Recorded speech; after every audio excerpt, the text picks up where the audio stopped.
ಭಗವಂತನನ್ನು ಒಲಿಸ್ಕೊಳ್ಳಿಕ್ಕೆ ಇರತಕ್ಕಂತಹ ಕೀರ್ತನೆ ಅಂತಂದರೆ ನಾಮ ಸಂಕೀರ್ತನಂ ಯಸ್ಯ ಸರ್ವ ಪಾಪ ಪ್ರಣಾಶನಂ. ಜನ್ಮ ಜನ್ಮಾಂತರಗಳ ಪಾಪವನ್ನು ಕಳೆಯುವ ಸಾಮರ್ಥ್ಯವುಳ್ಳಂತಹ ಭಗವಂತನ ಸಂಕೀರ್ತನೆ ಏನಿದೆ ಇದನ್ನು ನಿರಂತರ ಮಾಡು. ಈ ಮೂಲಕ ನೀನು ನಿನ್ನ ಮನಸ್ಸನ್ನು ವಶ ಮಾಡಿಕೋ ಅಂತ ಶುಕಾಚಾರ್ಯರು ಮನೋಭಿಮಾನಿ ದೇವತೆಯಾಗಿ ಬಂದು ಪರೀಕ್ಷಿತ ರಾಜರಿಗೆ ಉಪದೇಶ ಮಾಡ್ತಾರೆ. ಆದ್ದರಿಂದಾಗಿ ನಾವು ಮನಸ್ಸನ್ನು ಗೆಲ್ಲುವ, ಮನಸ್ಸನ್ನು ಹತೋಟಿಯಲ್ಲಿಟ್ಟುಕೊಳ್ಳುವ, ಮನಸ್ಸಿಗೆ ಕೊಡುವ ಆಹಾರ ಇದೆಲ್ಲದ ಉಪಾಯವನ್ನು ಕೂಡ ಭಾಗವತದಲ್ಲಿ ಸ್ಪಷ್ಟವಾಗಿ ತಿಳಿಸಿದ್ದಾರೆ. ಇದೆಲ್ಲವನ್ನೂ ಸಂಗ್ರಹ ಮಾಡಿ ವಾದಿರಾಜರು ಹೇಳ್ತಾರೆ, ಅಯೋಗ್ಯ ವಿಷಯೇ ಸ್ವಾಮಿನ್ ಸರ್ವಥಾ ನಮನೋ ಭವೇತ್. ಯಾವ ಬರೀ ವಾಗ್ ವ್ಯಾಪಾರ ನನ್ನ ಮನಸ್ಸಿನಲ್ಲಿ ಆಗಬಾರದು. ಭಕ್ತಿ ಅನುಸಂಧಾನಗಳು ನನ್ನ ಮನಸ್ಸಿನಲ್ಲಿ ನಡೀಬೇಕು. ಭಗವಂತನ ಒಂದು ನಾಮ ಹೇಳಿದ ಕೂಡಲೇ ಅಲ್ಲಿ ಅರ್ಥಾನುಸಂಧಾನ ಬರಬೇಕು, ಭಕ್ತಿ ಅನುಸಂಧಾನಗಳು ಬರಬೇಕು. ಆಗ ಮಾತ್ರ ಆ ನಾಮ ನಮಗೆ ಫಲವನ್ನು ಕೊಡುತ್ತೆ ಅಂತ ಮಧ್ವಾಚಾರ್ಯರು ವ್ಯಾಖ್ಯಾನ ಮಾಡ್ತಾರೆ. ಸರ್ವಥಾ ಅಗಹರಂ ವಿಷ್ಣೋ ನಾಮ ತದ್ಭಕ್ತಿಪೂರ್ವಕಂ ಅಭಕ್ತ್ಯೋದಾಹೃತಂ ನೈವ ಫಲದಾತೃ ಭವಿಷ್ಯತಿ. ಆಚಾರ್ಯರು ಕೊಡುವ ನಿರ್ಣಯ, ಅಭಕ್ತ್ಯೋದಾಹೃತಂ ನೈವ ಫಲದಾತೃ ಭವಿಷ್ಯತಿ. ಭಕ್ತಿ ಇಲ್ಲದ, ಅರ್ಥಾನುಸಂಧಾನವಿಲ್ಲದ, ಇಲ್ಲದ ಆ ನಾಮ ಕೀರ್ತನೆ ಅದು ಎಂದೂ ಕೂಡ ನಮಗೆ ಫಲ ಕೊಡೋದಿಲ್ಲ ಅಂತ ಸ್ಪಷ್ಟವಾಗಿ ನೈವ ಫಲದಾತೃ ಭವಿಷ್ಯತಿ ಅಂತ ಆಚಾರ್ಯರು ಹೇಳ್ತಾರೆ. ಹಾಗಾದರೆ ಭಕ್ತಿ ಅನುಸಂಧಾನಗಳು ಬರಬೇಕಾದರೆ ಅದರ ಹಿನ್ನೆಲೆಯಲ್ಲಿ ಭಗವಂತನ ಮಾಹಾತ್ಮ್ಯವನ್ನು ತಿಳ್ಕೊಂಡು ಆ ನಾಮಗಳನ್ನು ನಾವು ಹೇಳಬೇಕು ಅನ್ನುವ ಉದ್ದೇಶ ಇಟ್ಟುಕೊಂಡೇ ನಾಮ ಸಂಕೀರ್ತನಮ್ಯಸ್ಯ. ಮೊಟ್ಟ ಮೊದಲಲ್ಲೇ ಅದನ್ನು ಹೇಳದೆ ಎಲ್ಲ ಭಗವಂತನ ಮಹಿಮೆಯನ್ನು ಭಾಗವತದಲ್ಲಿ ಬಿತ್ತರಿಸಿ ಶುಕಾಚಾರ್ಯರು ಕೊನೆಯಲ್ಲಿ ಪರೀಕ್ಷಿತನಿಗೆ ಹೇಳ್ತಾರೆ, ಅವನ ಮಹಿಮೆಯನ್ನು ಹೇಳಿ ಹೇಳಿ ಹೇಳಿ ಅವನಲ್ಲಿ ಭಕ್ತಿ ಹುಟ್ಟುವ ಹಾಗೆ ಮಾಡಿ ಅನುಸಂಧಾನದ ಎಲ್ಲ ಕ್ರಮಗಳನ್ನು ತಿಳಿಸಿ ಕೊನೆಯಲ್ಲಿ ನಾಮ ಸಂಕೀರ್ತನಮ್ಯಸ್ಯ ಸರ್ವ ಪಾಪ ಪ್ರಣಾಶನಂ ಅಂತ ಉಪದೇಶ ಮಾಡಿದ್ದಾರೆ. ಆದ್ದರಿಂದಾಗಿ ಆ ನಾಮ ಸಂಕೀರ್ತನೆ ಹೇಗಿರಬೇಕು, ನಾಲಿಗೆಗೆ ಕೊಡುವ ಆಹಾರ ಯಾವುದು ಅನ್ನುವುದನ್ನು ಸ್ಪಷ್ಟವಾಗಿ ತಿಳಿಸಿಕೊಟ್ಟಿದ್ದಾರೆ. ಹಾಗೆ ಮನಸ್ಸಿಗೆ ಕೊಡುವ ಆಹಾರವನ್ನು ಕೂಡ ಭಾಗವತದಲ್ಲಿ ಶುಕಾಚಾರ್ಯರು ಎರಡನ್ನೂ ಕೂಡ ನಮಗೆ ತಿಳಿಸಿಕೊಟ್ಟು ಮನಸ್ಸಿನ ಒಳಗೆ ಭಗವಂತನ ಅರ್ಥಾನುಸಂಧಾನವನ್ನು ಮಾಡಬೇಕು, ನಾಲಿಗೆಯಲ್ಲಿ ಭಗವಂತನ ನಾಮಗಳನ್ನು ಹೇಳ್ತಾ ಇರಬೇಕು. ಇದು ಎರಡೂ ಮನಸ್ಸು ಮತ್ತು ನಾಲಿಗೆ ಎರಡೂ ಸೇರಿದಾಗ, ಭಕ್ತಿ ಅನುಸಂಧಾನಗಳು ಸೇರಿಕೊಂಡಾಗ ಭಗವಂತನ ಅನುಗ್ರಹ ನಮಗಾಗಿ ಆ ಮನಸ್ಸನ್ನು ಕೂಡ ನಾವು ಗೆಲ್ಲಲಿಕ್ಕೆ ಆಗ್ತದೆ. ಆ ನಂತರದಲ್ಲಿ ಭಗವಂತನನ್ನು ನಾವು ಒಲಿಸ್ಕೊಳ್ಳಿಕ್ಕೆ ಬರ್ತದೆ ಅಂತ ಹೀಗೆ ವಾದಿರಾಜರು ಅಯೋಗ್ಯ ವಿಷಯೇ ಸ್ವಾಮಿನ್ ಸರ್ವಥಾ ನಮನೋ ಭವೇತ್. ಮನಸ್ಸಿನ ಒಳಗಿದ್ದ ಅಯೋಗ್ಯವಾದ ವಿಷಯಗಳನ್ನು ಕಿತ್ತು ಹೊರಗೆ ಹಾಕಬೇಕು, ಒಳಗಿದ್ದ ಕಲ್ಮಶಗಳನ್ನು ದೂರ ಮಾಡಬೇಕು. ಅದು ನನ್ನಿಂದ ಸಾಧ್ಯ ಇಲ್ಲ. ನಾವು ಮನಸ್ಸಿನಲ್ಲಿದ್ದ ಕೆಟ್ಟ ವಿಷಯಗಳನ್ನು ಹೊರಗೆ ಹಾಕೋದೇ ಬಹಳ ಕಷ್ಟ. ಬೇಕಾದರೆ ಕೆಟ್ಟ ಕೆಟ್ಟ ವಿಷಯಗಳನ್ನು ಸೇರಿಸ್ಕೊಳ್ತೇವೆ ಮನಸ್ಸಿನಲ್ಲಿ, ಆದರೆ ಅದನ್ನು ಹೊರಗೆ ಹಾಕಲಿಕ್ಕೆ ನಮ್ಮಿಂದ ಆಗೋದಿಲ್ಲ. ಅದಕ್ಕೆ ದಾಸರು ಹೇಳ್ತಾರೆ, ಮನವ ಶೋಧಿಸಬೇಕು ನಿಚ್ಚ ಅಂತ. ಯಾವಾಗಲೂ ಮನಸ್ಸನ್ನು ಶೋಧಿಸ್ತಾ ಇರಬೇಕಂತೆ. ಆ ಮನಸ್ಸಿನಲ್ಲಿ ಒಳ್ಳೊಳ್ಳೆ ವಿಷಯಗಳನ್ನು ಮನಸ್ಸಿಗೆ ಆಹಾರವನ್ನಾಗಿ ನಾವು ಕೊಡ್ತಾ ಬರಬೇಕು ಅಂತ ಹೇಳಿದ್ದಾರೆ. ಆದ್ದರಿಂದಲೇ ನೋಡಿ, ಮನಸ್ಸು ಸರಿ ಇದ್ದರೆ ಮಾತ್ರ ನಮಗೆಲ್ಲವೂ ತಾರಕ ಆಗತ್ತೆ. ಮನಸ್ಸೇ ಸರಿ ಇಟ್ಟುಕೊಳ್ಳದೆ ನಾವು ಎಷ್ಟು ಶಾಸ್ತ್ರಾಧ್ಯಯನ ಇರ್ಬೋದು, ಶ್ರವಣ ಇರ್ಬೋದು, ನಾಮ ಸಂಕೀರ್ತನೆ ಇರ್ಬೋದು, ಯಜ್ಞ ಯಾಗಾದಿಗಳಿರ್ಬೋದು, ತೀರ್ಥಯಾತ್ರೆ ಇರ್ಬೋದು, ಇದು ಯಾವುದೂ ಕೂಡ ಫಲ ನಮಗೆ ಕೊಡಬೇಕಾದರೆ ಮನಸ್ಸನ್ನು ಸರಿಯಾಗಿ ಹತೋಟಿಯಲ್ಲಿಟ್ಟುಕೊಳ್ಬೇಕು. ಮನಃಶುದ್ಧತೆ ಇಟ್ಟುಕೊಂಡು ನಾವು ಈ ಎಲ್ಲ ಕಾರ್ಯಗಳನ್ನು ಮಾಡಬೇಕು. ಕೆಲವರು ಬಾಯಲ್ಲಿ ಹೇಳ್ತಾ ಇರ್ತಾರೆ, ಮನಸ್ಸು ಶುದ್ಧಿ ಇದ್ದರೆ ಸಾಕ್ರಿ, ಇನ್ನೇನು ಬೇಡ ಅಂತ. ಬರೀ ಬಾಯಲ್ಲಿ ಹೇಳ್ಬೋದಷ್ಟೇ, ಮನಸ್ಸನ್ನು ಶುದ್ಧ ಮಾಡೋದು ಭಾಳ ಕಷ್ಟ. ಏನು ಬೇಕಾದರೂ ಕೊಳೆ ಆದರೆ ಶುದ್ಧ ಮಾಡ್ಬೋದು, ಬಟ್ಟೆ ಕೊಳೆ ಆದರೆ ಸೋಪ್ ಹಾಕಿ ಅದನ್ನು ಒಗೆದು ಶುದ್ಧ ಮಾಡ್ಬೋದು. ಪಾತ್ರೆ ಅಶುದ್ಧವಾದರೆ ಅದನ್ನು ಪುಡಿ ಹಾಕಿ ತೊಳೆದೆವು. ಅನೇಕ ಸಾಧನೆಗಳೆಲ್ಲ ಸಿಗತ್ತೆ ಇವತ್ತು. ಆ ಪಾತ್ರೆಯನ್ನು ಶುದ್ಧ ಮಾಡ್ಬೋದು. ಆದರೆ ನಮ್ಮ ಮನಸ್ಸನ್ನು ಶುದ್ಧ ಮಾಡೋದು ಹೇಗೆ? ಯಾವ ಸೋಪನ್ನು ಹಾಕಿ ಮನಸ್ಸನ್ನು ತೊಳಿಲಿಕ್ಕಾಗತ್ತೆ? ದೇಹವನ್ನು ತೊಳಿಬೋದಷ್ಟೇ, ಮನಸ್ಸನ್ನು ತೊಳಿಲಿಕ್ಕಾಗೋದಿಲ್ಲ. ಹಾಗಾದರೆ ಮನಸ್ಸನ್ನು ತೊಳಿಬೇಕಾದರೆ ಏನು ಉಪಾಯ ಅಂದರೆ ಒಂದೇ ಒಂದು ಉಪಾಯವನ್ನು ಹೇಳ್ತಾರೆ, ನಾರಾಯಣ ಪಂಡಿತಾಚಾರ್ಯರು ಹೇಳ್ತಾರೆ. ಏನದು ಅಂತಂದರೆ ಮನೋವಿಶುದ್ಧಿ ಚರಿತಾನುವಾದ. ಆ ಮನಸ್ಸನ್ನು ತೊಳೆಯುವ ನೀರು ಯಾವುದು ಅಂದರೆ ಮನೋವಿಶುದ್ಧಿ ಚರಿತಾನುವಾದ. ಆ ಜ್ಞಾನಿಗಳ ಚರಿತ್ರೆ, ಭಗವಂತನ ಚರಿತ್ರೆ, ಅದರ ನಿರಂತರ ನಾವು ಶ್ರವಣ ಮಾಡಿದರೆ ಆ ಭಗವಂತನ ಚರಿತ್ರೆ ಎಂಬ ಜಲ ಅದು ನಮ್ಮ ಮನಸ್ಸನ್ನು ತೊಳೆಯುತ್ತೆ, ಶುದ್ಧವಾಗ್ತಾ ಹೋಗುತ್ತೆ ಮನಸ್ಸು. ಆದ್ದರಿಂದ ಆದಷ್ಟು ದೇವರ ಬಗ್ಗೆ ಕೇಳಬೇಕು ನಿತ್ಯ. ನಿರಂತರ 24 ಗಂಟೆಯಲ್ಲಿ 1 ಗಂಟೆಯಾದರೂ ಭಗವಂತನ ಬಗ್ಗೆ ಕೇಳಲಿಕ್ಕೋಸ್ಕರ ನಾವು ಜೀವನವನ್ನು ಮುಡುಪಾಗಿಡಬೇಕು. ಇಲ್ಲದೆ ಹೋದರೆ ನಮ್ಮ ಜೀವನ ವ್ಯರ್ಥವಾಗಿ ಹೋಗ್ತದೆ, ನಮ್ಮ ಮನಸ್ಸು ಅಶುದ್ಧವಾಗ್ತಾ ಹೋಗುತ್ತೆ. ಬೇಡವಾದದ್ದೆಲ್ಲ ನಮ್ಮ ಮನಸ್ಸಿನಲ್ಲಿ ಬಂದು ಸೇರಿಕೊಂಡು ನಮ್ಮ ದೇಹ ಕೆಡುತ್ತೆ, ಆರೋಗ್ಯ ಕೆಡುತ್ತೆ, ಎಲ್ಲವೂ ಕೆಟ್ಟು ಹೋಗುತ್ತೆ. ಅದರಿಂದಾಗಿ ಶಾಸ್ತ್ರಕಾರರು ಹೇಳಿದರು, ಮನಸ್ಸನ್ನು ಚೆನ್ನಾಗಿ ಇಟ್ಟುಕೊಂಡು ಶುದ್ಧವಾಗಿ ಇಟ್ಟುಕೊಂಡು ಕರ್ಮಗಳನ್ನು ಮಾಡಿ ಭಗವಂತನಿಗೆ ಅರ್ಪಿಸು, ಭಗವಂತ ಅದನ್ನು ಸ್ವೀಕಾರ ಮಾಡ್ತಾನೆ, ಅನುಗ್ರಹಿಸ್ತಾನೆ ಅಂತ. ಅಯೋಗ್ಯ ವಿಷಯೇ ಸ್ವಾಮಿನ್ ಸರ್ವಥಾ ನಮನೋ ಭವೇತ್. ಕೆಟ್ಟ ಕೆಟ್ಟ ವಿಷಯಗಳು ನನ್ನ ಮನಸ್ಸಿನ ಹತ್ತಿರ ಬಾರದಂತೆ ಮಾಡು ನೀನು ಅಂತ ದೇವರಲ್ಲಿ ನಿತ್ಯ ಪ್ರಾರ್ಥನೆ ಮಾಡಬೇಕಂತ. ಹಾಗಾಗಿ ಅಂತಹ ಮನಸ್ಸನ್ನು ಹೀಗೆ ನಾವು ಗೆಲ್ಲಬೇಕು ಅಂತ. ಅದರಂತೆ ಹಾಪಯಸ್ವಚ ದುರ್ಮಾನಂ ಅಂತ ಇನ್ನೊಂದು ಮಾತನ್ನು ಕೂಡ ಹೇಳಿದ್ದಾರೆ. ಅಂದರೆ ದುರಭಿಮಾನವನ್ನು ಕೂಡ ನನಗೆ ಕೊಡಬೇಡ.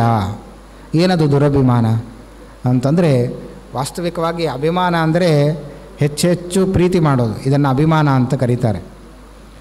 ಆದರೆ ಶಾಸ್ತ್ರ ಹೇಳುತ್ತೆ, ನಿಮ್ಮದಲ್ಲದ ವಸ್ತುವಿನ ಬಗ್ಗೆ ನೀವು ಪ್ರೀತಿ ಮಾಡಬೇಡಿ, ಅಭಿಮಾನ ಮಾಡಬೇಡಿ.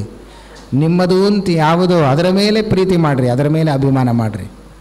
ಹಾಗಾದರೆ ಬೇರೆ ವಸ್ತುಗಳಲ್ಲಿ ನಾವು ಪ್ರೀತಿ ಮಾಡಿದ್ದು ಉಂಟಲ್ಲ ಅಂದರೆ ಅದು ಮೋಸ ಅಂತ ಹೇಳುತ್ತೆ ಶಾಸ್ತ್ರ. ಮೋಸ ಅದು. ಯಾಕೆ ಅಂತಂದರೆ, ಒಬ್ಬನ ವ್ಯಕ್ತಿಗೆ ಯಾವುದರ ಮೇಲೆ ಪ್ರೀತಿ ಹೆಚ್ಚು ಅಂತಂದರೆ ಅವನ ಪ್ರಾಣದ ಮೇಲೆ ಅವನಿಗೆ ಪ್ರೀತಿ ಹೆಚ್ಚು ಹೊರತು ಪ್ರಾಣಕ್ಕಿಂತ ವ್ಯತಿರಿಕ್ತವಾದ ಇನ್ನೊಂದು ವಸ್ತುವಿನಲ್ಲಿ ಪ್ರೀತಿ ಮಾಡ್ತಾನೆ ಅಂದರೆ ಅದು ಒಂದು ರೀತಿ ಮೋಸ. ಅದನ್ನು ನಂಬಬಾರದು. ನಿಜವಾದ ಪ್ರೀತಿ ಅಭಿಮಾನ ಅಲ್ಲ ಅದು ಅನ್ನುವುದನ್ನು ಶಾಸ್ತ್ರಗಳು ಸ್ಪಷ್ಟಪಡಿಸ್ತವೆ.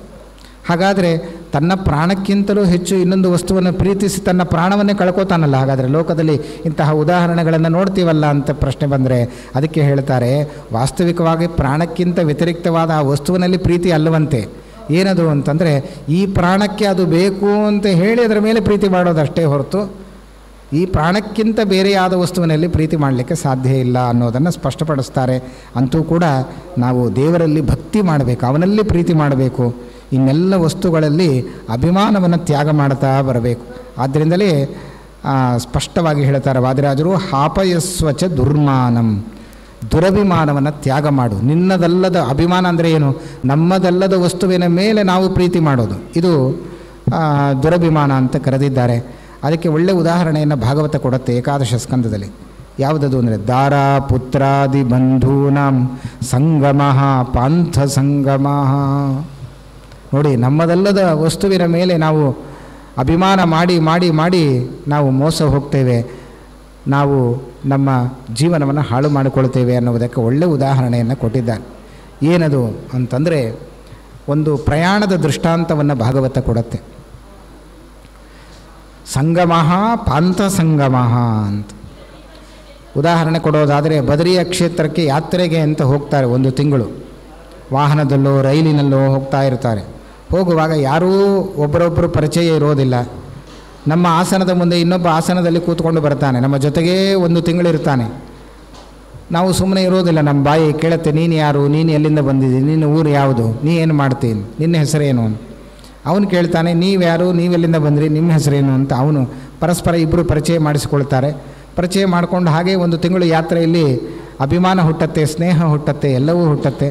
ಅವನು ತಂದ ಪದಾರ್ಥಗಳನ್ನು ಇವನಿಗೆ ಕೊಡ್ತಾನೆ, ಇವನು ತಂದದ್ದು ಅವನು ಕೊಡ್ತಾನೆ. ಪರಸ್ಪರ ಆಹಾರದಲ್ಲೂ ಹಂಚಿಕೊಳ್ತಾರೆ, ಮನಸ್ಸನ್ನು ಹಂಚಿಕೊಳ್ತಾರೆ. ಸ್ನೇಹವೂ ಹುಟ್ಟಿ ಹೋಗುತ್ತೆ 1 ತಿಂಗಳಲ್ಲಿ. ಎಲ್ಲ ಬದರಿ ಯಾತ್ರೆ ಎಲ್ಲ ಮುಗಿಸಿದ, ಅವರವರು ಊರು ಬಂತು. ಊರು ಬಂದಾಗ, ಅಯ್ಯೋ ನನ್ನ ಸ್ನೇಹಿತ ಅವನು ನನ್ನ ಮೇಲೆ ಅಭಿಮಾನ ಮಾಡಿದ್ದಾನೆ ಅಂತ ಅವನ ಮನೆಗೆ ಹೋದರೆ ಇವನಿಗೆ ಆಹಾರ ಕೊಟ್ಟು ಸಾಕಿ ಸಲಹಿ ರಕ್ಷಣೆ ಮಾಡ್ತಾನೆ? ಖಂಡಿತ ಇಲ್ಲ. ಭಾಗವತ ಹೇಳುತ್ತೆ, ದಾರಾ ಪುತ್ರಾದಿ ಬಂಧೂನಾಂ ಸಂಗಮ ಪಾಂಥ ಸಂಗಮ. ಅವರವರ ಸ್ಟೇಷನ್ ಬಂದರೆ, ಅವರವರ ಊರು ಬಂದರೆ ಇಳಿದುಬಿಟ್ಟು ಹೋಗ್ತಿರ್ತಾರೆ ಕೈ ತೋರಿಸಿ. ಆದರೆ ಯಾರೂ ಕೂಡ ಅವನಲ್ಲಿ ಸ್ನೇಹ ಮಾಡಿದೆ ಅಂತ ಇದು ಪರ್ಮನೆಂಟ್ ಅಂತ ತಿಳ್ಕೊಳ್ಳೋದಿಲ್ಲ. ಆ ಸ್ನೇಹ ಎಲ್ಲಿಯ ತನಕ? ನಮ್ಮ ಊರು ಬರುವ ತನಕ ಅವನಲ್ಲಿ ಮಾಡಿದ ಸ್ನೇಹ ಅಷ್ಟೇ, ಅದು ಟೆಂಪರವರಿ, ಪರ್ಮನೆಂಟ್ ಅಲ್ಲ. ಆದರೆ ಯಾರಲ್ಲಿ ಸ್ನೇಹ ಮಾಡಬೇಕು, ನಿರಂತರ ನಮ್ಮ ಜೊತೆಗೆ ಯಾರು ಬರ್ತಾರೆ, ಯಾರ ಜೊತೆಗೆ ನಾವಿರ್ತೀವಿ ಅಂತಹವನ ಬಗ್ಗೆ ಸ್ನೇಹ ಮಾಡಬೇಕು. ಅವನು ಯಾರು ಅಂದರೆ ಆ ಭಗವಂತ ಒಬ್ಬನೇ ಹೊರತು ಇನ್ಯಾರೂ ಅಲ್ಲ. ಆದ್ದರಿಂದಾಗಿ ಎಂದೂ ಕೂಡ ನಾವು ನಮ್ಮದಲ್ಲದ ವಸ್ತುವಿನ ಬಗ್ಗೆ ನಾವು ಎಂದೂ ಕೂಡ ಸ್ನೇಹ ದುರಭಿಮಾನವನ್ನು ಬೆಳೆಸ್ಕೊಳ್ಬಾರದು. ಅದಕ್ಕೆ ಉದಾಹರಣೆ ಕೊಡ್ತಾರೆ, ದಾರಾ ಪುತ್ರಾದಿ ಬಂಧೂನಾಂ. ದಾರ ಅಂದರೆ ಹೆಂಡತಿ, ಪುತ್ರ ಅಂದರೆ ಮಕ್ಕಳು, ಬಂಧೂನಾಂ ಬಂಧುಗಳು, ನಮ್ಮ ಎಲ್ಲ ಕುಟುಂಬದವರು. ಹೀಗೆ ಬಂಧುಗಳಾಗಲಿ, ಹೆಂಡತಿಯಾಗಲಿ, ಮಕ್ಕಳಾಗಲಿ, ಎಲ್ಲಿಯ ತನಕ ಅಂತಂದರೆ ಅದು ನಮ್ಮ ಸ್ಟೇಷನ್ ಬರೋ ತನಕ ಅಷ್ಟೇ. ಭಗವಂತ ಸೇರಿಸಿದ್ದಾನೆ ಹೆಂಡತಿ, ಮಕ್ಕಳು, ಐಶ್ವರ್ಯ, ಸಂಪತ್ತು, ಮನೆಯೆಲ್ಲ ಎಲ್ಲಿಯ ತನಕ, ನಮ್ಮ ಸಾಧನೆ ಮುಗಿಯೋ ತನಕ ಅಷ್ಟೇ. ನಮ್ಮ ಆಯಸ್ಸು ಮುಗಿಯೋದು ಅಂದರೆ ಅವರವರು ಬಿಟ್ಟು ಹೋಗ್ತಾ ಇರ್ತಾರೆ. ಯಾರು ಕೂಡ ಯಾರ ಜೊತೆನೂ ಬರಲಿಕ್ಕೆ ಸಾಧ್ಯ ಇಲ್ಲ. ಆದ್ದರಿಂದ ಬರುವುದಿದ್ದರೆ ದಾಸರು ಹೇಳ್ತಾರೆ, ನಾರಾಯಣನ ನಾಮ ನೆರೆ ಬಾಹೋದಲ್ಲದೆ ಯಾರೂ ಸಂಗಡ ಬಾಹೋರಿಲ್ಲ ಅಂತ ದಾಸರು ಹೇಳಿದಂತೆ ಯಾವುದು ನಮ್ಮ ಜೊತೆ ಬರ್ತದೆ ಅದನ್ನು ಮಾತ್ರ ನಾವು ಪ್ರೀತಿಸಬೇಕು, ಅದರಲ್ಲಿ ಅಭಿಮಾನವನ್ನು ಮಾಡಬೇಕು. ನಿರಂತರ ನಮ್ಮ ಜೊತೆಗಿದ್ದು ನಮ್ಮನ್ನು ರಕ್ಷಣೆ ಮಾಡಿ ನಮ್ಮನ್ನು ಮೋಕ್ಷಾದಿ ಪುರುಷಾರ್ಥಕ್ಕೆ ಕೊಂಡೊಯ್ಯುವವನು ಆ ಭಗವಂತನೊಬ್ಬನೇ. ಆದ್ದರಿಂದಾಗಿ ಆ ಪರಮಾತ್ಮನಲ್ಲಿ ಅಭಿಮಾನವನ್ನು ಮಾಡೋದು ಬಿಟ್ಟು ಇನ್ನುಳಿದ ವಸ್ತುಗಳಲ್ಲಿ ಎಂದೂ ಕೂಡ ನಾವು ಅಭಿಮಾನವನ್ನು ಮಾಡಬಾರದು ಅಂತ ಸ್ಪಷ್ಟವಾಗಿ ಭಾಗವತ ನಮಗೆ ತಿಳಿಸಿಕೊಟ್ಟಿದೆ. ಆದ್ದರಿಂದಲೇ ಮನೋಗುಣಾನ್ವಯಿ ಸೃಜತೆ ಬಲೀಯ ತತಶ್ಚ ಕರ್ಮಾಣಿ ವಿಲಕ್ಷಣಾನಿ ಶುಕ್ಲಾನಿ ಕೃಷ್ಣಾನಿ ಅತ ಲೋಹಿತಾನಿ ತೇಭ್ಯ ಸವರ್ಣಾ ಗತಯೋ ಭವಂತಿ ಅಂತ ಈ ಪ್ರಕೃತಿ ಬಂಧಕ್ಕೆ ಬಂದ ಈ ಜೀವ, ಆ ಮನಸ್ಸೇ ಇದಕ್ಕೆ ಕಾರಣವಾಗಿದೆ. ಈ ಮನಸ್ಸಿನಿಂದಲೇ ಅದನ್ನು ಬಿಡಿಸಿಕೊಂಡು ನಾವು ದೂರ ಆಗಬೇಕು. ಕೊನೆಗೆ ಈ ಮನಸ್ಸನ್ನು ಪರಮಾತ್ಮನಲ್ಲೇ ನಾವು ಇಡಬೇಕು. ಆ ಮನಸ್ಸನ್ನು ಪರಮಾತ್ಮನಲ್ಲಿ ಇಡದೇ ಹೋದರೆ ಭಗವಂತ ನಮಗೆ ಅನುಗ್ರಹ ಮಾಡೋದಿಲ್ಲ. ಆದ್ದರಿಂದಲೇ ಮನಸ್ಸಿಟ್ಟು ಭಗವಂತನಲ್ಲಿ ಭಕ್ತಿ ಮಾಡುವಂಥ ಶಾಸ್ತ್ರ ಹೇಳುತ್ತೆ. ಭಕ್ತಿಯ ಭಾಗವತಂ ಶಾಸ್ತ್ರಂ, ದೇವರಲ್ಲಿ ಭಕ್ತಿ ಹುಟ್ಟಿಸುವ ಶಾಸ್ತ್ರ ಅದು ಭಾಗವತ ಶಾಸ್ತ್ರ. ಆದ್ದರಿಂದ ಆ ಭಾಗವತದ ತತ್ವಗಳ ಚಿಂತನೆಯನ್ನು ನಿರಂತರ ನಮ್ಮ ಜೀವನದಲ್ಲಿ ನಾವು ಮಾಡ್ತಾ ಇರಬೇಕು ಅನ್ನುವುದನ್ನು ನೆನಪಿಸಿಕೊಳ್ತಾ ವಾದಿರಾಜರು ಹೇಳ್ತಾರೆ, ಅಯೋಗ್ಯ ವಿಷಯೇ ಸ್ವಾಮಿನ್ ಸರ್ವತಾ ನಮನೋ ಭವೇತ್ ಚಾಂಚಲ್ಯಂ ಮೂಲತಶ್ಚಿಂದಿ ದುರಾಶಾಂ ಹರ ದೂರತಃ.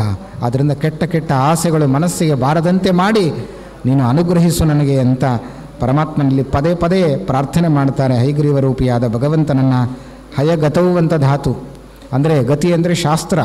ಯೇ ಗತ್ಯರ್ಥಕಾಹ ತೇತೇ ಜ್ಞಾನಾರ್ಥಕಾಹ, ಜ್ಞಾನವನ್ನು ಕೊಡುವ ರೂಪ ಅದು ಹಯಗ್ರೀವ ರೂಪ. ಪರಮಾತ್ಮನನ್ನು ನಾವು ಹೇಗೆ ಹೊಂದಬೇಕು ಅಂದರೆ ಜ್ಞಾನದಿಂದಲೇ ಅವನನ್ನು ಪಡೆಯಬೇಕಂತಾರೆ. ಅದೊಂದೇ ಮಾರ್ಗ, ಶ್ರೇಷ್ಠವಾದ ಮಾರ್ಗ. ಆಚಾರ್ಯರು ಅಣುಭಾಷ್ಯದಲ್ಲಿ ಹೇಳುವಾಗ ಜ್ಞಾನೇ ನೈವ ಪರಂಪದಂ, ಜ್ಞಾನದಿಂದಲೇ ನಾವು ಉತ್ತಮವಾದ ಪದವಿ ಮೋಕ್ಷವನ್ನು ಪಡೀಲಿಕ್ಕೆ ಸಾಧ್ಯ ಇದೆ. ಜ್ಞಾನದ ಮೂಲಕವೇ ಪರಮಾತ್ಮನನ್ನು ಆರಾಧಿಸಬೇಕು. ಆದ್ದರಿಂದ ಮನಸ್ಸಿನಲ್ಲಿ ಬ್ರಹ್ಮನ ಜಿಜ್ಞಾಸೆಯನ್ನು ನಿರಂತರ ಮಾಡ್ತೀರೋ. ಪರಮಾತ್ಮನೆಂಬ ಆಹಾರವನ್ನು ಮನಸ್ಸಿಗೆ ಕೊಡು, ಇನ್ನು ಉಳಿದ ಬೇರೆ ಆಹಾರವನ್ನು ಎಂದೂ ಮನಸ್ಸು ಸ್ವೀಕರಿಸುವುದಿಲ್ಲ ಅಂತ ಸ್ಪಷ್ಟವಾಗಿ ಹೇಳಿದ್ದಾರೆ. ಆದ್ದರಿಂದಲೇ ದಾಸರು ಒಂದು ಕಡೆ ಹೇಳ್ತಾರೆ, ಏಕಾದಶಿ ಎಂದು ನಾವು ಶರೀರಕ್ಕೆ ಆಹಾರ ಕೊಡೋದಿಲ್ಲ. ಹಾಗಂತ ಹೇಳಿ ಮನಸ್ಸಿಗೆ ಉಪವಾಸ ಇಲ್ಲ. ಏಕಾದಶಿ ಶರೀರಕ್ಕೆ ಮಾತ್ರ ಉಪವಾಸ, ಇಂದ್ರಿಯಗಳಿಗೆ ಮಾತ್ರ ಉಪವಾಸ, ಮನಸ್ಸಿಗೆ ಆಹಾರ ಕೊಡಲೇಬೇಕಂತೆ. ಯಾವುದು ಆಹಾರ ಅಂದರೆ ಅದಕ್ಕೆ ಹೇಳ್ತಾರೆ, ಅನುಭವದ ಅಡಿಗೆಯ ಮಾಡಿ ಅಂತ ದಾಸರು ಹೇಳುವ ಮಾತು. ಅನುಭವದ ಅಡಿಗೆಯನ್ನು ಮಾಡಬೇಕಂತೆ ಏಕಾದಶಿ ಎಂದು. ಅಡುಗೆ ಮನೆಯಲ್ಲಿ ಅಡುಗೆ ಮಾಡಬಾರದು ಏಕಾದಶಿ ಎಂದು. ಆದರೆ ಮನಸ್ಸೆಂಬ ಅಡುಗೆ ಮನೆಯಲ್ಲಿ ನಾವು ಅಡುಗೆ ಮಾಡಬೇಕು. ಅದು ಯಾವುದು ಅಂದರೆ ಅನುಭವದ ಅಡಿಗೆಯ ಮಾಡಿ ಅಂತ. ಪರಮಾತ್ಮನ ಬಗ್ಗೆ ವಿಚಾರ ನಿರಂತರ ಏಕಾದಶಿ ಎಂದು ಮನಸ್ಸಿನಲ್ಲಿ ಮಾಡ್ತಾ ಇರಬೇಕು. ಏಕಾದಶಿ ದಿನೇ ಪ್ರಾಪ್ತೆ ಕರ್ತವ್ಯಂ ಭೋಜನದ್ವಯಂ ಅಂತ ಹೇಳಿದ್ದಾರೆ. ಭೋಜನ ಮಾಡಬಾರ್ದು ಅಂತ ಏಕಾದಶಿ ಹೇಳ್ತೀರಿ, ಆದರೆ ಒಂದು ಕಡೆ ಹೇಳುತ್ತೆ ಭೋಜನದ್ವಯಂ ಕರ್ತವ್ಯಂ ಅಂತ. 2 ಹೊತ್ತು ಭೋಜನ ಮಾಡಬೇಕು ಅಂತ ಹೇಳುತ್ತೆ. ಏನು ಭೋಜನದ್ವಯ ಅಂದರೆ ಹೇ ಭೋಜನ ದ್ವಯಂ ಕರ್ತವ್ಯಂ ಅಂತ ಪದಚ್ಛೇದ ಮಾಡಬೇಕು. ಭೋಜನ ಎಲೈ ಜನರೇ, ದ್ವಯಂ ಕರ್ತವ್ಯಂ 2 ಮಾಡಬೇಕು. 2 ಏನು ಅಂದರೆ ಒಂದು ಉಪವಾಸ ವ್ರತ, ಇನ್ನೊಂದು ಜಾಗರ ವ್ರತ. ಎಚ್ಚರಿಕೆ, ಮನಸ್ಸಿಗೆ ಎಚ್ಚರಿಕೆಯನ್ನು ಕೊಡಬೇಕು. ಏನು ಅಂದರೆ ಪರಮಾತ್ಮನೆಂಬ ಆಹಾರವನ್ನು ಮನಸ್ಸಿಗೆ ಕೊಟ್ಟು ದೇಹಕ್ಕೆ ಉಪವಾಸವನ್ನು ಮಾಡು ಅಂತ. ಹೀಗೆ ಏಕಾದಶ್ಯಾದಿ ವ್ರತಗಳನ್ನು ವಿಧಿ ಮಾಡಿದೆ ಶಾಸ್ತ್ರ. ಯಾಕೆ ಅಂತಂದರೆ ಇದು ಮನಸ್ಸನ್ನು ಗೆಲ್ಲುವ ಒಂದು ಸುಲಭವಾದ ಉಪಾಯವನ್ನು ಶಾಸ್ತ್ರಗಳು ನಮಗೆ ತಿಳಿಸಿಕೊಟ್ಟಿವೆ. ಈ ಎಲ್ಲ ವಿಚಾರಗಳನ್ನು ಭಾಗವತದ ಏಕಾದಶ ಸ್ಕಂದದ ವಿಷಯಗಳನ್ನು ಸಂಗ್ರಹ ಮಾಡಿ ವಾದಿರಾಜರು ಈ ಒಂದು ಪುಟ್ಟ ಸ್ತೋತ್ರದಲ್ಲಿ ನಮಗೆ ನೀಡಿದ್ದಾರೆ. ಇನ್ನೂ ಹೆಚ್ಚಿನ ವಿಷಯಗಳಿದೆ, ಅದನ್ನು ನಾಳೆಯ ದಿವಸ ಸೇರಿದಾಗ ನೋಡೋಣ ಅಂತ ಹೇಳ್ತಾ